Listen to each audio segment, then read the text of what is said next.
We're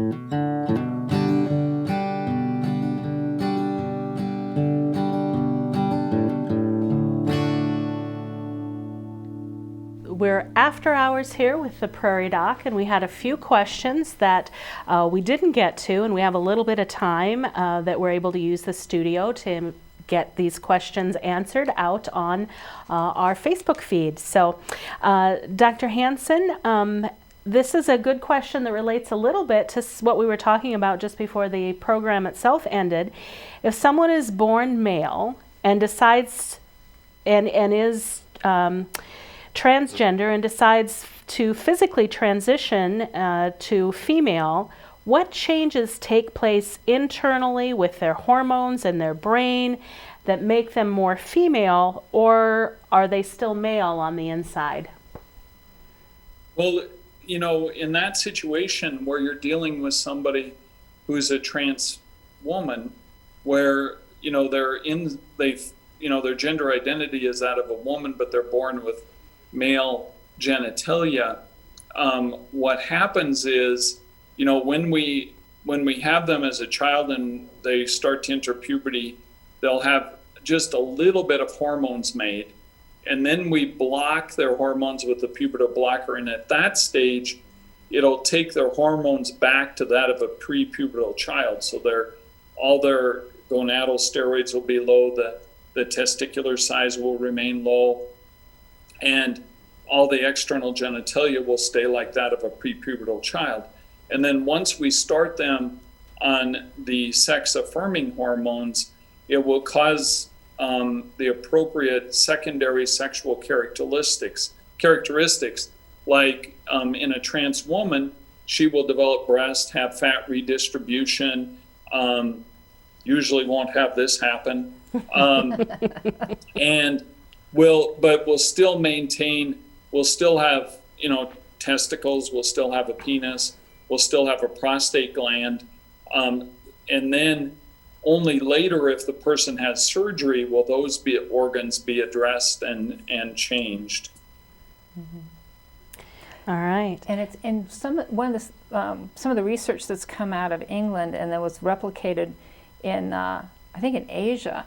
They looked at the part of the brain that processes anxiety, and when you look at it looks one way in a cisgender woman, so a woman where everything matches up.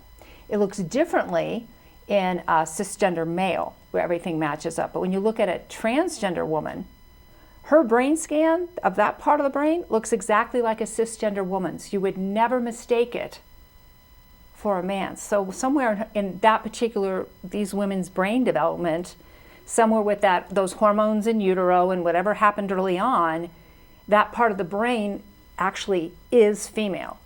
So then you get the hormones that are prescribed by Dr. Hansen, and then that's making further changes that help things match up. And I think it's really important for people to know that testes and ovaries are basically the same thing, and penises and clitoris is the same thing. So when we're doing gender affirmation surgeries, and when those are done, that's usually done like the Mayo Clinic, is that we're just moving things to the right position fundamentally. Or doing. Now there are some things, I mean, obviously there's prostate gland and that's, you know, what's exactly analogous, but to realize that a lot of this is similar. We're leaving the same nerve bundles. We're not changing any of those things. So it's just putting things where they belong. Dr. Dilenschneider, another person had a question about the role of parents and how the attitude of the parents influences the experience of the child and the risks that the children have for dysphoria and suicide attempts and those kinds of tragic events. Yeah, and it's again, you know, the parent, study after study has really shown that it's the parents just accompanying, supporting, just following their child's lead is the most supportive, life-saving thing that can be done, more than anything that any of us medical professionals do. The parents really have the most effect because kids want their parents to love them. And when before they're at stage 2 of puberty, of course, we're not doing anything at all except watching and being supportive. And as Dr. Hansen said, many of these kids turn out not to be transgender at all. But it's like we support our kids. If your kid's into Legos, you do Legos, whatever. And to support difference, because sometimes I remember I had a colleague up in Fargo, and she pointed out that it used to be that what made you different was celebrated. That because that's what you were bringing different into the world, to enlarge our horizons. And so not stamping that out. If your kid is a great poet, or your kid loves bugs, then we follow that. Same thing. Just follow your kid's lead, be curious, be a protective, safe environment, because things are going to happen in the outside world where people will be cruel and will be mean and not understanding. We have a most amazing parents group in South Dakota, a transformation project, and the parents support each other. They provide education for each other. They've done national education programs to educate people about gender incongruence. And they are so great at supporting these kids. So they really do blossom. I mean, like Dr. Hansen said, the change is amazing. These kids go from being suicidal to, they're able to stand up and make presentations and be very comfortable and happy in their lives and going on with it. And it's just amazing to see people be themselves. And that's the main thing best thing we can ever do is let somebody be themselves. That really resonated to me, because I was so glad when my daughter outgrew her passion for snakes. Yeah. Because I am absolutely phobic about snakes, and I read an awful lot of books to her when she was in 2nd grade about snakes. So I'm just glad that I don't have to do that anymore. But I did, because that's your child, and you support your child in what they need to explore. It's just an important part of being a parent, and this is no different. Yeah. This, I think, sorry, Deb. Oh, no, go right ahead. Earlier, you had asked about changing, the birth certificate and your name and such. And that is definitely possible, and we can do that. Usually what I do is write up a letter, and then they have a judge take it to the court, and then the court will change the name. And actually, they can actually take it back and change their gender on their birth certificate. In fact, there's I think it was this last week in the New England Journal of Medicine, there was an article about should we even be giving a gender on the birth certificate, which I haven't had a chance to read it yet, but it's sitting on my desk. The only reason I want to bring it up is I did have a patient who came in and told me they were actually flying somewhere, and when they tried to get back on the plane to come home, they wouldn't let her back on the plane because the passport that she had looked like a little boy. And she said initially she kind of thought it was pretty cool, because obviously she was a girl. But then after a few hours, it got kind of old sitting in the airport. So how that works is actually there is a letter the federal government mandates to change passport. Passport's actually one of the easiest things to change. And that's the letter that I know that Dr. Hansen uses. And it's a very straightforward letter. And that letter goes to Social Security, and that letter goes to, passport's good. You need that because some states allow you to change birth certificate or not, but an employer for the I-9 form can always take a passport to prove who you are. And of course it'll say your name and the gender that you are identifying with. But there's particular paperwork that the State Department requires, and one piece is the letter from a doctor like Dr. Hansen. It's usually the endocrinologist. And then in terms of driver's license, it's the same letter, and if you've had a name change, you go through the same name change process everybody else goes through in the state, and you can get your driver's license. Then you have a driver's license and a passport that match up. Birth certificates get amended, and there is a process for that too. But it depends on the state. It can be amended in South Dakota, but some states, like Wisconsin, I think requires surgery, which is kind of odd because not everybody has surgery. But there are very specific legal processes, but it can be done. And it is important for IDs to match because it can be very dangerous. You can be stuck in an airport, sounds like, forever because things aren't matching up. And it's also important at work so that for employers too, that they're able to make sure that the employee's not being outed and being treated with respect and properly, that their badge ID, for work matches and everything. So. I think this is another really good question. How has research and medical information pertaining to gender dysphoria and gender incongruence and similar conditions impacted modern medicine? What do we know now, Dr. Hansen, that we didn't know before we started investigating and treating and learning more about gender incongruence? Wow, that's that's a really big question. And it all, it really varies depending on what you're looking at. Like, I have a friend who's looking at different genes being turned on in cisgender, transgender individuals, and he thinks that he has discovered differences in the genes that are actually turned on in these individuals, like up in the brain, in other organs.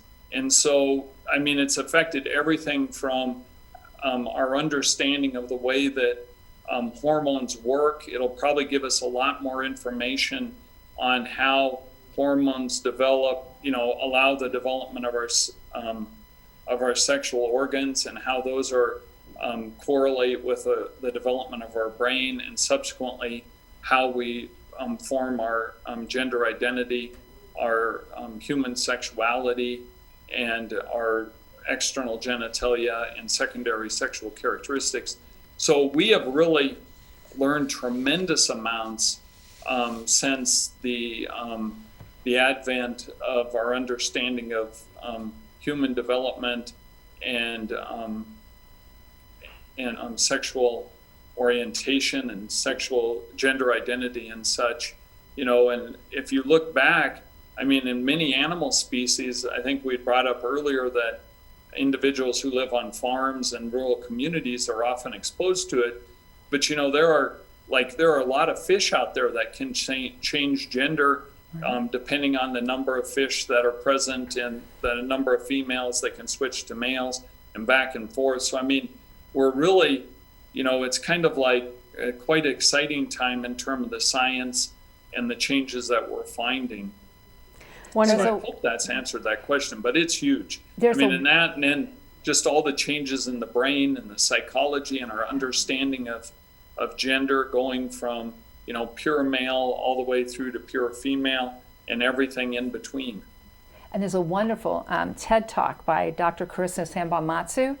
She's actually taking DNA and unspooling it, which is miles long. One gene has miles of DNA. It's mind-boggling. And to do that, they actually are using the Trinity computer at Los Alamos, because the Trinity computer is a consortium of millions of computers, and that's what it's taking to look at how the DNA spools up and how it's signaling, like your friend is saying, Dr. Hansen, where it's signaling, where it's not, what's exposed, what's not, and how that happens and tangles up is huge. So it's an exciting field. You sent that link, and I was fascinated by that show, because just the very concept of learning how do we activate this part of the genetic code versus that part of the genetic code, and how does the body do that, is something that was prompted by that investigation into transgender identity, and that has such huge implications for all of medicine and all of human development. That was just fascinating to me. So we'll have to get a link to her talk on our page. She did a presentation for an hour at a conference at the WPATH, which is the World Professional Association for Transgender Health, which is really the source of most of the training. And she did a talk for an hour, and a lot of us said she could have talked for 3 or 4. It was fascinating. The TED Talk's only 12 minutes. One last question for us here tonight, and then I think we're out of time. Here's an individual who says, I thought I was a girl, and then I started thinking I was a boy, and now I'm thinking I'm a girl again, and what should I do? Come see me, I guess. Well, because not every patient I've had has turned out to be transgender. Absolutely not. And so that's where differential diagnosis is really important. I can think of 3 within the last couple of years who turned out actually to have high functioning autism because of the protective effects of estrogen. It actually looks completely different in girls. And girls who are wired that way neurologically tend to hang out with cisgender boys. So I've had some girls who thought they might be trans because they're hanging with the boys, but it turns out that it was high functioning autism. So it's a pretty careful diagnostic process. And absolutely. I think that that's the bottom line, is that if you're gender questioning, take your time to explore that. Don't think that you're tied into something just because you're questioning. So take that time, get that professional guidance to help explore that. Maybe you should, if you're a young person, maybe pubertal blockers, in order to buy you that time to explore that, would be something worth considering.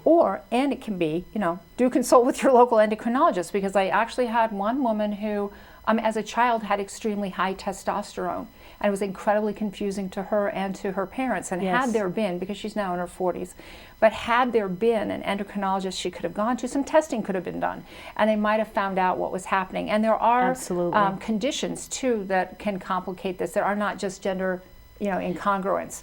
And so it's, kind of a combination of, well, what's happening on the mental health side, what's happening on the medical side. Absolutely. But both. So it's like you just try to resources and a lot of listening and following the threads. Yep. So that's the bottom line. We have experts in South Dakota. Take advantage of those experts to learn more about yourself. Thank you both so much for this absolutely fantastic conversation. I really appreciate your time and your expertise. Thank you. I'm so glad we can get information out there. This is a medical condition, and that we can really talk about it and have more than just a soundbite. Yep. Yeah. It's a very important topic. So thank you both for what you do, and thank you for being here with us to help educate our audience. Thanks a bunch. Thank you. Thank you.